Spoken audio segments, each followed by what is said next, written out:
Morning everyone. Today my topic is on the Indian Society Registration Act. The Indian Society Registration Act 1860, it provides the legal basis of farming and managing the structure of registration process, farming, managing like charitable, scientific, literary and some cultural process. Here we go for some features of the act. First we are going to see about purpose of formation. It encourages the growth and non-governmental organization, NGOs and voluntary associations that works of public benefit. It means the Indian Society Registration Act, it mainly encourages the NGOs growth, like non-governmental organization. Next, we are going to see about how many minimum members should be in NGO, like it can be like foreigner or Indian societies. A minimum numbers of members is 7. In minimum 7 members should be in the NGOs. Next, we are going to see about registration process. Society must register with the Register of Society in the state where the society operates.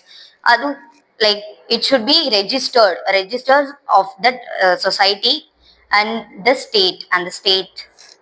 Next is like uh, public benefits. Once Once registered, a society become a legal entity capable of owning and managing property. Like ಅದು ಯಾರ ಹೆಸರು ಮೇಲೆ register ಆಗಿರುತ್ತೆ, like ಅವ್ರಿಗೆ owning and managing capacity ಇದ್ರೆ ಮಾತ್ರ ಅವ್ರ ಮೇಲೆ ರಿಜಿಸ್ಟರ್ ಆಗಿರುತ್ತೆ. Without knowing they want register whom ever they want. In that 7 members, at least 1 member should be capable of managing and owning everything. The the members of this body are elected as per the society rules and regulations. Like ಇವಾಗ ಒಂದು NGO ಅಂತ ಇದ್ರೆ ಅಲ್ಲಿ rules and regulation, some particular rules and regulation should be there and they should follow according to that. It's like property and funds. Next is the ensures transparency and accountability in their functioning.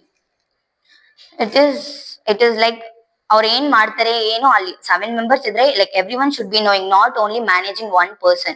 7 members transparent ಆಗಿ like billing, amount ಎಷ್ಟು invest ಆಗಿದೆ, everything transparent ಆಗಿ they should be knowing. Next is like under section 12. Next is like alteration of object or name. Another object or name idre under section 12 ಮೇಲೆ they can change whatever it is. Like ಒಂದ್ name ಮಿಕ್ಕದ ಮೇಲೆ ಇಲ್ಲ ಒಂದ್ decide ಆದ್ಮೇಲೆ ಅದು change ಮಾಡಬೇಕು, alter ಮಾಡಬೇಕು. Either it is a name or objective, they have to go according to the section 12. A society can alter its name, objective or rules with the consent of 3/5 of its member. A 7 members ali they can change according to Act section 12.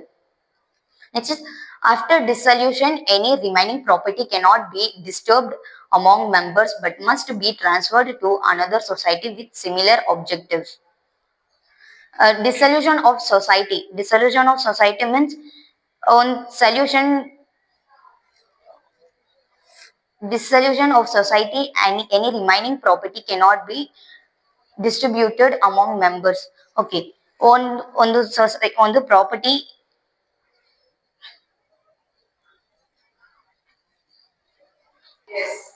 Last point is applicability and amendments. The act applies across India, but states have the power to amend it suit local conditions.